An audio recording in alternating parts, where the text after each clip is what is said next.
Siege now to start things off though for Joseph. That is sick. Good start from. It looks like he chose the side that gets. Wait, is he getting a counters? No, he chose Sultai, I think. Oh. Right? Because there is no counter on the devotee. Joseph's deck did have a lot of ways to put counters on, if I remember correctly. So he's looking to play the long game. Hey, you're playing against a Sultai deck that does have lots of ways to get ahead on cards, so this definitely makes sense. But he does need to get some counters going, or else it's not going to look that great. Yeah, it's just a permanent on the board. Yep. You can endure, put a +1/+1 counter on this, and draw a card. What can you do, Charles? I think he would love to do that. Charles would prefer not. So. Oh, yep. Riverwalk technique going to send the Siege, back to hand. Yeah, no, this is a nice play. So now Joseph can just choose to make a. Either top or bottom on the deck.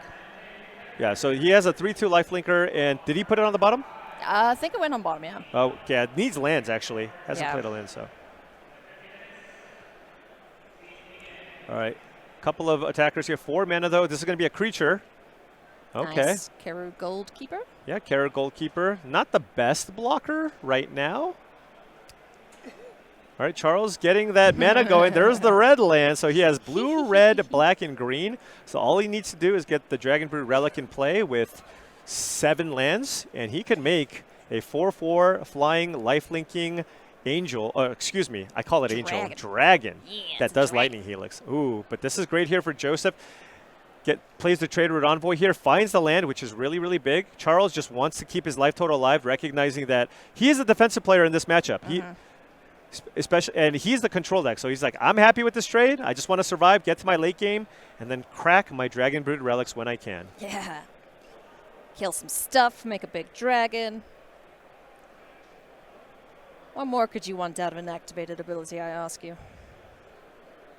Lie in wait. Ooh, whoa, that is really strong. Yeah. And that he got that kind of late because H1 passed that 3rd pick. Now, of course, it could be another one, but Sultai seemed reasonably open, which is a little surprising because I do think it's pretty strong. And getting that back, getting the Envoy off the battlefield here, can take the 2 damage here. And, yeah, Charles is looking pretty good. What can Joseph follow up, though? Because, remember, he was missing land drops, and he did hit a couple here.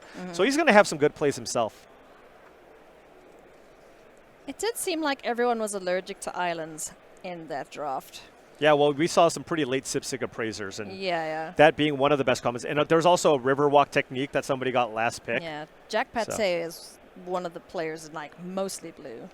Oh, there's the Dragonbrood Relic here. So now we just need one. Oh, and he found the land. So next turn, Charles can crack the Relic. He can crack the Relic as long as he has a creature in play, and make a 4/4 flying, lifelinking Lightning Helix Dragon, which is going to be incredible here.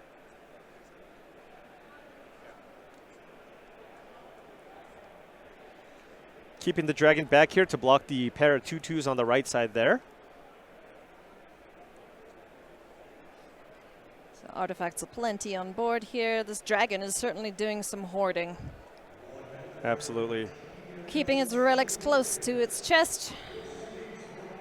Flying, lifelink, and deals 3. That's gross. Yeah. Yeah, it's like it is definitely worth the cost. Oh, yeah. Is that the haste? I think it's the Riling Dawn something. Oh, yeah, it looks red, doesn't it? I guess it's red, but it's white. It's the white creature. White one, yeah. Okay. So Charles takes 5, but he can now make a dragon here. Although he would have to tap the Goldkeeper. I think he's to okay do with so. that. Yeah. Yeah, and so now he's going to go up to 12. He can kill the Sultai Devotee. Bing, dead. And this 4/4 actually blocks everything. Yeah. Right? Because the Dawnbreaker can't pump itself, and the other 2 creatures in play are 2/2s. Yeah, no. Excellent defensive work here from Charles Wong. Taking care of the board and establishing one of his own to be able to protect that life total up to 12 now. Joseph sitting at 25, so yeah, pretty comfy.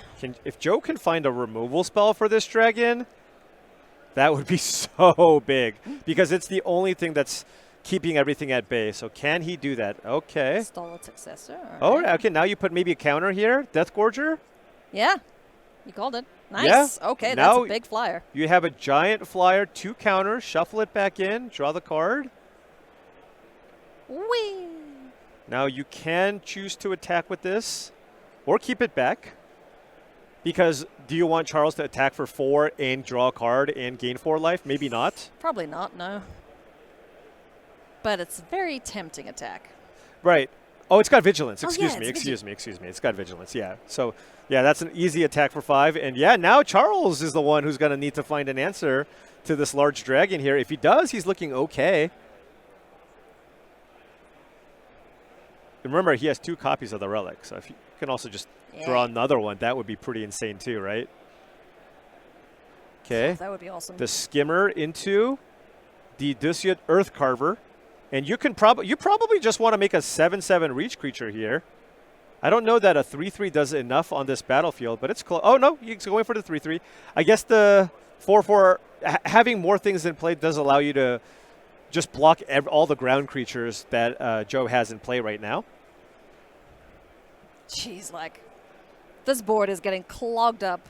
Yeah, it's just it's nobody's business. Yeah, but if you have a 7/7, you do have the option to also just attack and draw a card with it too. But right now you can't. Although you do have the ability here to double block. Well, don't forget about the herd heirloom, right? You can give trample. Right, but there's a 5/6 dragon in play. Yeah. Did he With make? vigilance. Oh, did he not make the 7/7? No, he made a 4/4. Ah, boo. Okay, fair, fine.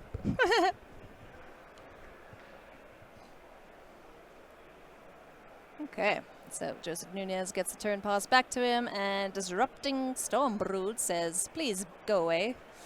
To the Keru Goldkeeper. I don't even know if that was that good? I don't know, because that gives flying. That did not feel. There's a Kishless Skimmer in play. Yeah. Now all of a sudden Charles can make something else fly and draw a card? It gives counters too, right? The Keru Goldkeeper? The Keru Goldkeeper gives 2+1/+1 counters and makes flying, it fly. Yeah. Would it have been better to just cast that card? I think so. You killed a herd heirloom as well. Huh. Okay. Alrighty. But we don't know what Joe also has in hand here, True, so could certainly have some kind of combat trick or something Jeez. here. Lining up everything here. I'm about to say, good lord, that's a lot of blockers for one thing. It's like, I do not care for this dragon. I would like to block everything. Okay. So we'll take 4 here from the menace creature, and now that dragon, what is it, 5 power? I think so, yeah. And Charles will be able to gain 4 life off of this exchange, so nothing great. But this attack does probably mean Nunez has something here. Yeah. Oh, boy, life for technique. Yeah, and that's probably the worst case scenario here now. Oh, indestructible, bigger, kills. It got 2 counters as well. So we're going to kill the lifelink dragon and probably the skimmer as well. And this also makes, by the way, killing the goalkeeper not as bad, because if you expected Charles to block with the skimmer, then perhaps that was good. And now everything's worked out beautifully here for Joe. Yeah. Wow. Alrighty, that is going to do it for game 1 here. Joseph Nunez, just too much value, too much power, and that Lightfoot technique coming in clutch. Yeah, those combat tricks were super cool. nice. That Lightfoot technique especially. Yeah. The set is sweet. You should go and order it, friends. It is available right now. So go and order your sealed product. Go order your singles, whatever it is you fancy. Commander decks, because they're also really good too. StarCityGames.com/MTG-TDM. Nifty. Alrighty. Game number 2 here. Let's see if Charles can outvalue his opponent here with some salty goodness. Yeah, I think Charles is going to want to lean heavily on his Riverwalk techniques as a nice combat trick to go over the top of whatever tricks Joseph might have. So might be choosing to be a little careful with that card. Although I think the turn that he used it was quite nice to be able to bounce the Hollow Mercs, the Siege. So yeah. So 2 tap lands down, 2 life gain so far for Charles. And all right, no 2-drop here from Nunez. A lot of formats are dictated by 2-drops. This one doesn't seem to be that important at all. Yeah, I agree. Looks like we're going to make a token here. Makes a lot of sense given the Dragon Sniper in play. Holding down the fort, man. All right, nothing here from Charles. Ooh, 4-drop. Oh, nice. Pack Beast? Yep. Yeah, that's a really great creature here. Even if you have a Riverwalk technique, it just doesn't do anything. Yeah, it's like, woohoo, more cards, thanks. And Nunez can just happily attack with both and see what Charles chooses to do. Oh, whale. Love it. Oh, that is really Get that's outta nice. here. We'll say it's good, but like it was a 1-for-1. Yeah, So, it still feels good. though. It definitely feels good, but in terms of trying to figure out who's actually in the lead, that was just a fair exchange. But it's Yeah. nice whenever you get value like that, absolutely. Yeah. Love to see it. Minus effects are always a fun time, especially if we got a Coatus on the board. Yep. Hollowmerk Siege. Siege. And that's going to have Menace. Does Charles have a negate effect? I think he's probably choosing the +1/+1 counter effect, given that there's a Dragon Sniper in play. Oh, yeah. Sure does. Oh, and does actually just bounce nice. that Okay. instead. Wow. Riverwalk technique just sends it back. Doesn't actually counter the Hollowmerk Siege. And you probably just want to draw that card. It just replaces itself. Yeah. So it looks like Charles just wants to buy time here and get to the late game. But Nunez did have a follow-up creature. Ooh, 6-drop. Nice. Durgar Island Dragon. But Nunez will be able to get some counters on, and I can't imagine Charles wants to double block a Death Touch creature with a counter on it. No, thank you. And the Menace is also really, really nice. Ooh. Let's just race. Yep.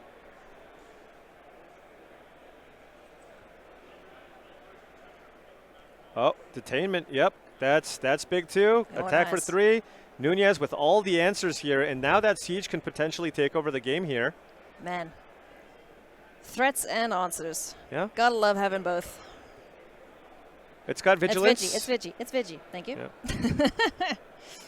A lot of people just do that like instinctively. Right. I'm attacking. Nice. Oh, now we're just making a 7/7 here. Okay. We're racing, baby. Let's It's go. like, if you want to attack me, I shall attack you back. You hit me for 4, I hit you for 7. I love it when they trade blows like this.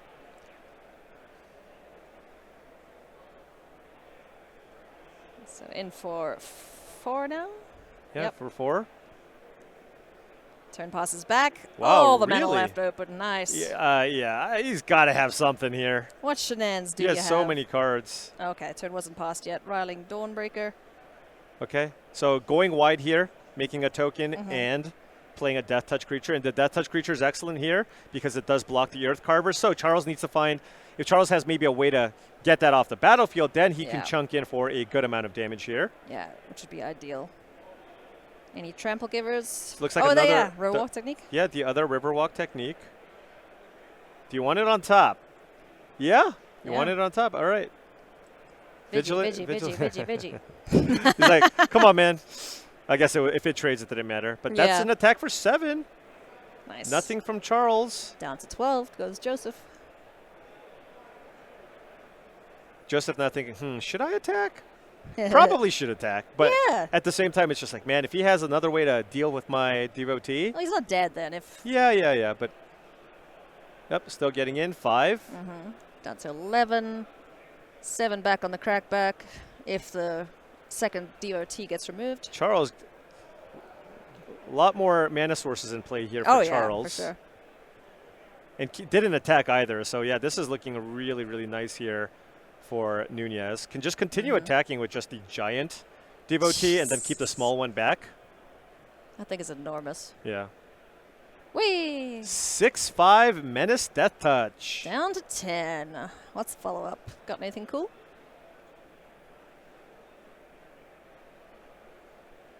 Oh, that's something cool. Yeah, that is something cool. This Carson might Revenant. this might do That's it. gonna Oh do yeah. it. Joseph Nunez just absolutely finding everything he could possibly need here in this matchup.